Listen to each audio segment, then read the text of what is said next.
Welcome, traveler, to the Beautiful Sunday podcast, with a special thanks to the Society of BS, where every tale hides a secret, every whisper leads to a wonder, and nothing is ever quite what it seems.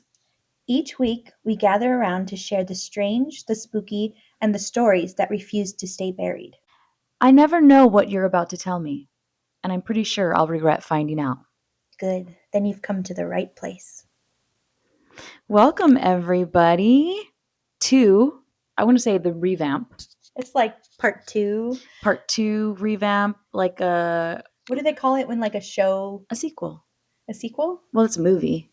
Or like a Oh, when like the characters have a new show, like oh man, a spin-off. spin-off. Yes, I would call it a spin-off of the Beautiful Sunday podcast. So for those of you who have listened to us in the past, this is similar, just a little bit more formatted, I'd say. Yes, I think in the last 5 years since we've done the podcast, because I think we did it in 2020.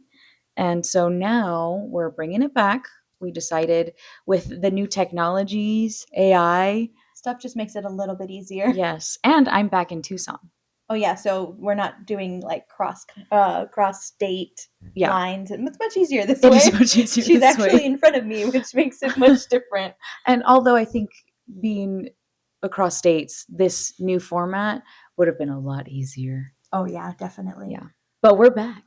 And for those of you who are new, we probably should introduce ourselves. Very true. Yes. So I'm Kristin Hermosillo. And I'm Seleena Dominguez. Hence the name Beautiful Sunday. If you know a little bit of Spanish, Hermosillo or Hermosa is beautiful. And Dominguez or Domingo is Sunday. Yeah, so Beautiful Sunday. And this has kind of been like on our hearts for quite some time, like to do this podcast again, because we're huge podcast like listeners. Enthusiasts. Yes, there you go. And I think coming back to this for us was really exciting. And we were like, you know what, we're just going to do it because we decided to start a little thing called the Society of BS. You want to tell them a little bit about that? Yes, the Society of BS is the most unsecret secret society out there. It's essentially a place where there will be puzzles and riddles and fun. So it's like a secret society that's not so secret. Right. But if you know us, and I don't think we mentioned we're sisters. Yes. So if you know us and if you've ever come to our parties or come over, we love trivia, board games, murder mysteries, all things that you'd have to figure out. And Selena's a little bit better at creating them than I am. And I'm just here and I'm basically like her guinea pig. I'm like a game master where I just kind of put her through the ringer and it's just kind of fun to see how she reacts to it. Yes. And this happens very often, which I appreciate because I enjoy them. Everything she creates is great. But sometimes I can get frustrated. I'm like, I just don't want to know the answer. And sometimes I just don't tell her and that's even fun for me too. Yes. And then I create my own answer. Like I make it work. I'm like, this is what it is. She's like, no, that's not it. I'm like, no, this is the answer. So we have fun. So we decided to create this society because we just wanted to share the fun that we have with everybody out there that misses the fun of the world. And that's a little bit of why we've created it. So with that being said, what can you expect from this podcast? Well, there's going to be a different theme per episode. So essentially, we're aiming for 4 episodes a month, releasing on Sunday because that's kind of our thing right now. Yes, Beautiful Sunday. Theme 1 will be Campfire Bites, which is short, eerie stories, urban legends, or local lore retold dramatically. Ooh, I'm excited for that one. And you're really good at telling stories too. So there's that. The second theme is mini mysteries. True but unsolved cases, strange coincidences, or vanishing events. So, yeah, I'm excited for that one. I love unsolved mysteries. That's one of my favorites. I don't know about unsolved. I'd rather them be solved because then you're constantly worrying about what it is. But that's part of the fun is trying to figure out what it is. Yeah, I guess so. And then for theme 3, we have Weird Science and Wonders, which is bizarre phenomena that sound supernatural, but may or may not be. That's kind of up to interpretation. Right. A lot of supernatural things that happen. I think one of the things we like are cryptids, which we'll probably go into some of the episodes because somebody, like the first time I heard the word cryptid, I'm like, what is that? But I'm not going to explain it now. You're just going to have to listen to find out what a cryptid is. Theme 4 is cursed keepsakes. So cursed items, haunted media, or mysterious inventions. I'm sure we have a couple of those lying around Yeah. of our own. And then further down the line, we'd like to release a bonus episode about society secrets because we're the Society of BS. So we have to talk about real cults, secret societies, codes, conspiracy, lost radio broadcasts. I'm excited. Yes, it's going to be so much fun. And I think if you start following us on social media, so we Instagram, you could follow Beautiful Sunday Podcast. But if you want all the society secrets and all the society trivia and all the things we'll be dropping there, then you have to follow the Society of BS and you can learn more there. So without further ado, let's begin. This week, we gather around the fire for a segment we like to call Campfire Bites. So take a seat on a log, grab your blanket while we listen to the crackle of the fire under a sky full of stars. Let us tell you a tale in this episode we call File 1, What's Yours is Mine, the Superstitious Legend. Ooh. So, the year is 1892. Julia Thomas is a small bakery owner living in an early settlement that would later become Phoenix, Arizona. She is taking care of an elderly German man named Jacob Waltz, an old prospector who was recently rescued from his farm from the Salt River flood of 1891. And it was a really bad flood. It collapsed railroad bridges, caused 15 deaths, really bad. So this man is now living on Julia's property, and he's not doing well. He's got pneumonia. Oh no. And granted, this is 1892, so not much. Not so good for him. Not much you can really do about it back then, but Julia takes good care of him out of the kindness of her heart, or maybe because she sees he has sacks of gold lying about. Who knows? Anyway, Julia takes a look at this dying man, and maybe because he was grateful, or because he didn't want it to die with him, he lets Julia in on a little secret. He says, "Come here, closer, closer. I need to tell you where I found my gold." Okay, he doesn't sound like that, but I mean, maybe. We're not quite sure. This was in 1892. 92. I was going to say 82. Bad with dates. But, we don't have recording devices back then. So you don't know. I mean, I just, old prospector. But regardless, it is said that newspaper article said he gave her directions to where a mine located in the Superstition Mountains could be found. And what does this 29-year-old bakery owner, early settler woman do with this information? She says, "Close up shop, I'm going treasure hunting." And this is where our story begins, the story of the Lost Dutchman's gold mine. So, what do you know about the Superstition Mountains? Well, just based on the conversation we had earlier about it, they're in Phoenix, Arizona. How many times would you say you've passed by those Superstition Mountains? Now that I know it was near our sister's house, we have a third sister, several times. Not that I think we've drove through them once, and we were like, they're really cool looking mountains. They're very beautiful mountains. Yeah, once you get there, and there's a highway that drives through them. Mm-hmm. So that was really nice, but that's about all I know. It's just like your regular old mountain range. This shocked me to hear that you had no idea about these legends, because I feel like they're so famous. Yeah, no. I mean, maybe, but my brain goes one in one ear, out the other. Well, let me give you a little bit of the 411 on what this all is. Okay. So, there are many legends surrounding the Superstition Mountains. It's a hard word to say, superstition. Yeah. People say it's cursed, that it's the cause of many disappearances and deaths. Particularly, the mountain kills those who search for the Lost Dutchman's gold mine. They say people's heads are found miles away from their bodies with a bullet wound to the forehead. Yeah, hence the name Superstitious, I guess. Or Superstition. Yeah, it's hard to say whether or not that name came about before or after. That's what I was going to say. Did the name become that because of it? Like, was it a different name before then? All of a sudden, these things started happening. You're like, oh. I honestly don't know. Okay. But anyway, many of these reports, they're legend, they're lore. But the mountain range does claim about 4 to 5 people a year on average. What? People who go missing or, succumb to the elements.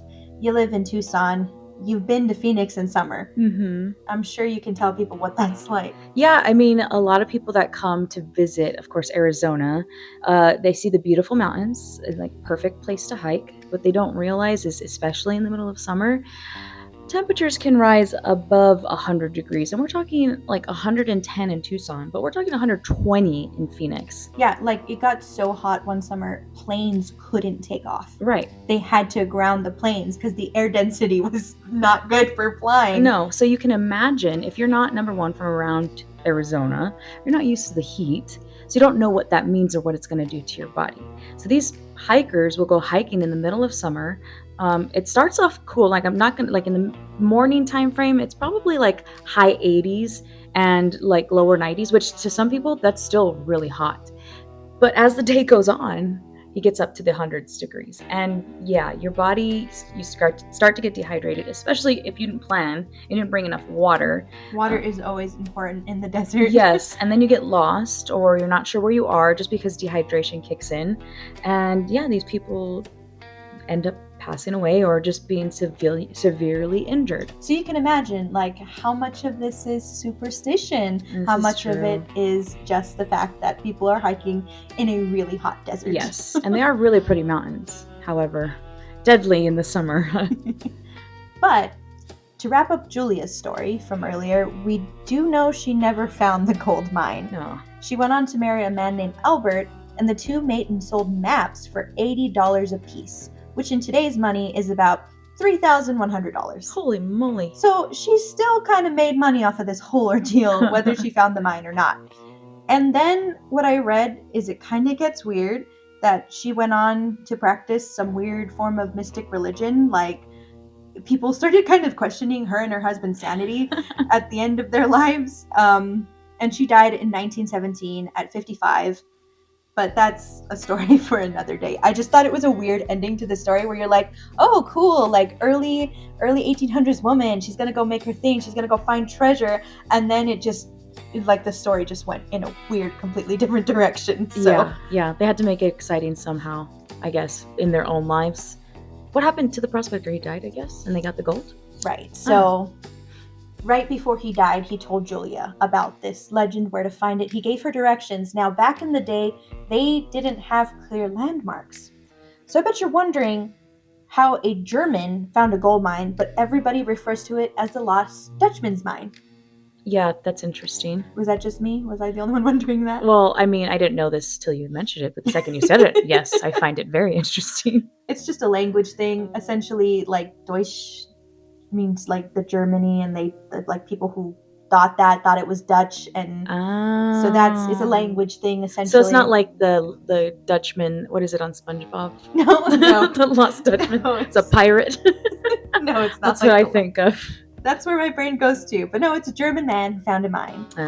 But to give you a little bit of a backstory, the origin of the mine.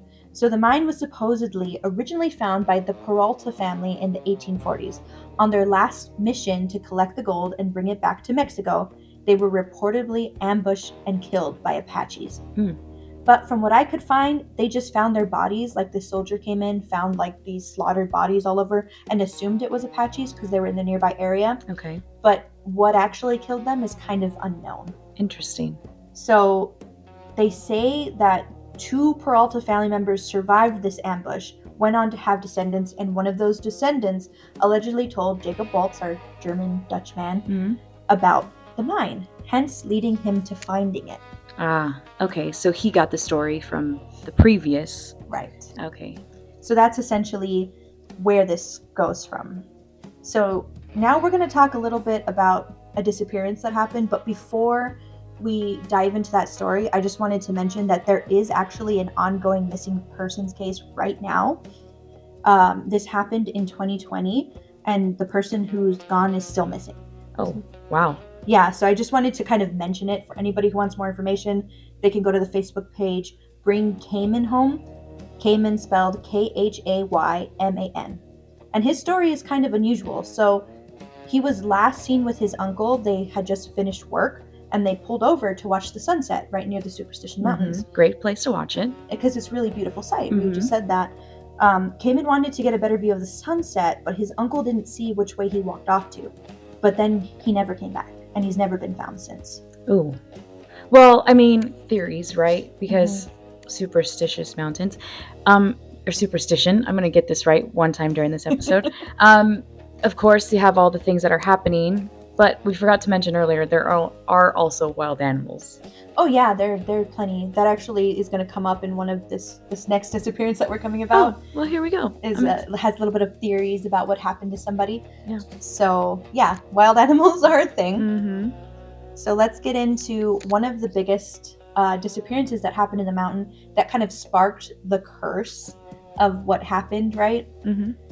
So one of the most infamous that's connected to the Lost Dutchman mine is that of Adolf Ruth. So this happened in the early 1930s. Ruth's son Erwin had recently saved a Mexican officer's life, and to thank him, he gave the officer a treasure map. The officer gave him a treasure map. Okay. Did he buy it from our baker from the first story?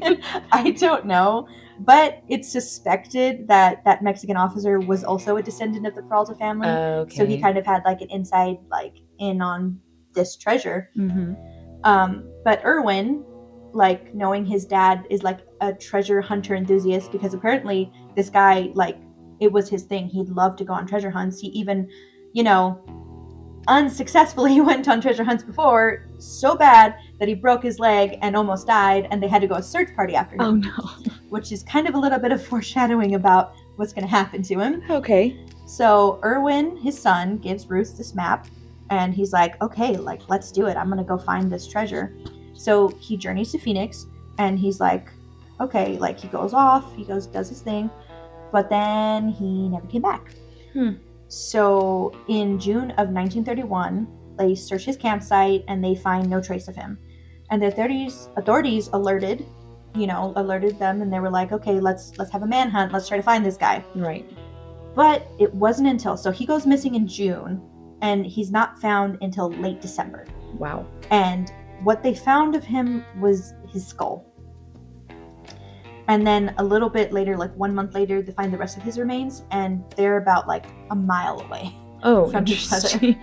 So this is where accounts differ. Some people say he was found with a gunshot to his head, but it wasn't accepted by the authorities. Okay. So I don't know why the accounts differ, but some say he was found with a gunshot, some say he wasn't. And at first they thought he was decapitated, because obviously his head is somewhere else entirely from his body. So now that some time has gone past, and historians have thought about it, they think, which is what we were talking about earlier, that possibly he died from starvation or dehydration. Okay. And that animals like coyotes are why his head was found away from his body. But the question is, what do you think? Do you think that this mountain is cursed, and because he was looking for the gold, that's why he died? Or... Well, I mean, if we think about it, anybody who's tried to go find this gold, something kind of kooky has happened to them, right? So we think about the Peralta family who got attacked on their last, trip out there. Thankfully, they had to survive, but still tragedy nonetheless. And then we think about the baker and her husband and how they kind of went crazy after that. And then now this story where, they find a head away from a body and possibly a gunshot wound, possibly not. This is only one that I'm mentioning for this episode, but there are numerous accounts and missing persons reports and, deaths. The only problem is it's like one of those things where, like, did the mountain cause this, or is this just something that happens on this mountain? Right. And there are some more interesting stories. I just kind of picked the one that is going to, started the whole lore about this cursed mountain. Yes. So. Well, and with the numerous stories, one has to think, is it actually superstition? Or is it just nature, Mother Nature, running its course on these individuals who don't know quite how to hike in Arizona? I am a superstitious person, and I think the Superstition Mountains might have some kind of curse to them, and specifically towards the mine and the gold, if you're going to go look for this gold. So just to be clear, you had no idea what this was, but now you're diehard, it's a curse. Yeah. I mean, knowing me, like, seeing these stories and seeing what happens, like, I'm not going to go up to those mountains. Listen, I'm not an avid hiker, as one would call it, but now I'm definitely not going to go to those mountains. Yeah, kind of like I don't want to invite it, even if it's not real. Correct. I think that's what differs from you and me, is I'm definitely way more of a skeptic. Okay, you're like, absolutely not. This is just the mountain and the animals. Yeah, that's exactly my thoughts. Like, I think I think, after years and years of this happening, like people just kind of develop stories to explain things. I think there's a lot of information we don't know because of how long it happened. But if you just think about any kind of legend and how it starts, like being passed over the years, people just add and embellish and make it even more like fanciful. And you just think like, how many years has it been? Somebody probably would have found this by now, right? It's not that big of an area. Found the mine? Yeah. Oh, the mine still hasn't been found. No, not at all. The gold mine. The gold so mine. It's still there. Potentially. So you think that if they would have found it, maybe something happened to them.